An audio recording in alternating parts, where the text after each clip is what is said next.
ছাত্ৰ ছাত্ৰীসকল যিসকল ছাত্ৰ ছাত্ৰীয়ে 2023 চনত মেট্ৰিক পৰীক্ষা দিব সেইসকল ছাত্ৰ ছাত্ৰীৰ বাবে মোষ্ট ইম্পৰ্টেণ্ট প্ৰশ্নলৈ আহিছোঁ আৰু এইবোৰ হৈছে ডিটাৰমিনাৰ্ছ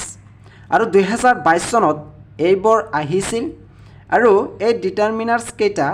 তোমালোকৰ লগত শ্বেয়াৰ কৰিব বিচাৰিছোঁ তোমালোকে এইবোৰ প্ৰেক্টিছ কৰিবা আৰু এটা কথা মনত ৰাখিবা প্ৰিভিয়াছ ইয়াৰৰ প্ৰশ্নৰ পৰা কিন্তু নতুন প্ৰশ্ন কাটে আৰু তোমালোকে যদি প্ৰিভিয়াছ ইয়াৰৰ প্ৰশ্নবিলাক ফ্লো কৰা তেতিয়াহ'লে তাৰ পৰা বহুত কমেন্ট পৰিব ইয়াতে এ নম্বৰত দিয়া আছে mister Barua is a name of dash words ইয়াতে কি হ'ব এই ডিটাৰমিনাৰ্ছ ইয়াতে বহুৱাব লাগিব few words mister Barua is a name of few words ইয়াৰ অৰ্থটো হৈছে এনেকুৱা মিষ্টাৰ বাৰুৱা হৈছে কেইটামান শব্দৰে গঠিত এটা নাম তোমালোকে ইয়াৰ ডিটাৰমিনাৰ্ছটো মনত ৰাখিবা ইয়াতে কি বহিব ফিউ বহিব ফিউ FEW তোমালোকে যদি ইয়াতে ফিউ লিখি দিয়া তেতিয়াহ'লে নম্বৰ ফুল পাই যাবা বি নম্বৰত দিয়া আছে Mrs. Manisha married dash European gentleman ইয়াতে কি হ'ব ইয়াতে ডিটাৰমিনাৰ্ছ কি হ'ব ইয়াতে চোৱা ইউ আছে সাধাৰণতে ভয়েলৰ আগত এন ব্যৱহাৰ হয় সাধাৰণতে ভয়েলৰ আগত কি ব্যৱহাৰ হয় এন ব্যৱহাৰ হয় এইটো হৈছে ভয়েল কিন্তু ইয়াৰ আগত এন ব্যৱহাৰ নহ'ব যদি তোমালোকে এন লিখি দিয়া তেতিয়াহ'লে কাটি দিব কাৰণ ইয়াৰ আগৰ যেটো উচ্চাৰণ সেই উচ্চাৰণটো ইউৰ নিচিনা হৈছে ইউৰ নিচিনা হৈছে যাৰ কাৰণে ইয়াতে এ ব্যৱহাৰ হ'ব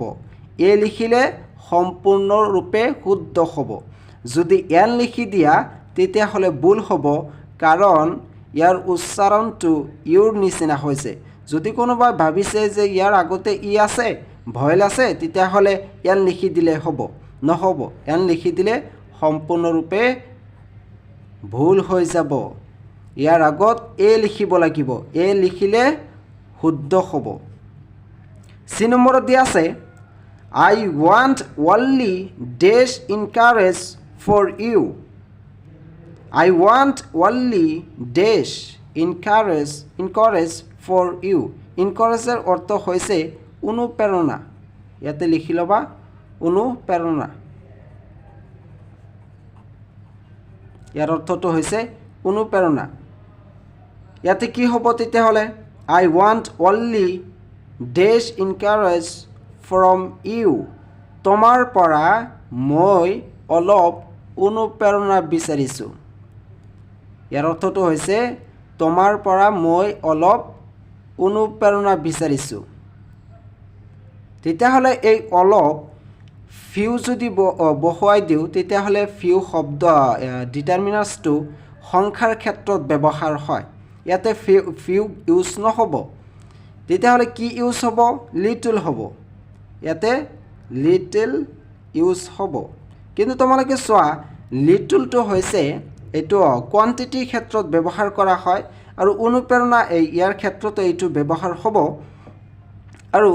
লিটল শব্দটো একেবাৰে অলপ বুজায় একেবাৰে অলপ মানে লিটল শব্দটো নট এনেকুৱা মানে অৰ্থ দিয়ে যে প্ৰায় নাই এনেকুৱা অৰ্থ দিয়ে ইয়াতে অলপ কি অনুপ্ৰেৰণা বিচাৰিছে তেতিয়াহ'লে কি হ'ব এ হ'ব এ দিলে ইয়াৰ অৰ্থটো কি হ'ব অলপ মানে অলপ কোৱান্টিটি অলপ পৰিমাণ এনেকুৱা বুজাইছে এ দিলে ইয়াৰ আগত কিন্তু এ দিব লাগিব নহ'লে এইটো ভুল হৈ যাব তেতিয়াহ'লে এইটো এনেকুৱা হ'ব I want only a little encourage from you তোমাৰ পৰা মই অলপ অনুপ্ৰেৰণা বিচাৰিছোঁ এতিয়া আহো ডি লৈ ডিত কি দিয়া আছে dash of the participants will be given a certificate ইয়াতে কি হ'ব একেবাৰে এইটো একেবাৰে সহজ ইয়াতে ইজ ব্যৱহাৰ হ'ব সেন্টেন্সটো পঢ়িলেই গম পোৱা যায় ইয়াতে ইজ ব্যৱহাৰ হ'ব ইজ অফ দি পাৰ্টিচিপেণ্টছ যে পাৰ্টিচিপেণ্টছ যিসকলে পাৰ্টিচিপেট কৰিব মানে কি যিসকলে পাৰ্টিচিপেণ্ট কৰিব প্ৰত্যেকজনকে উইল বি গিভেন দিয়া হ'ব এটা চাৰ্টিফিকেট দিয়া হ'ব each of the participants will be given a certificate যে পাৰ্টিচিপেট কৰা প্ৰত্যেকজনকে এটাকৈ চাৰ্টিফিকেট দিয়া হ'ব আৰু এইকেইটা হৈছে 2022 চনত মেট্ৰিকত অহা ডিটাৰমিনাৰ্ছ তোমালোকে এইবোৰ প্ৰেক্টিছ কৰিবা ইয়াৰ পৰা কমন পৰিব আৰু এটা কথা মনত ৰাখিবা প্ৰিভিয়াছ ইয়াৰৰ প্ৰশ্নবিলাক ফ্লো কৰিলে তোমালোকৰ কমন পৰিব আৰু তোমালোকে এইবোৰ এবাৰ হলে প্ৰেক্টিছ কৰিবা বহিত এইকেইটা লিখি থৈ দিবা ওপৰত লিখিবা HSLC 2022 বুলি তাৰ পিছত এইকেইটা লিখি দিবা ঠিক আছে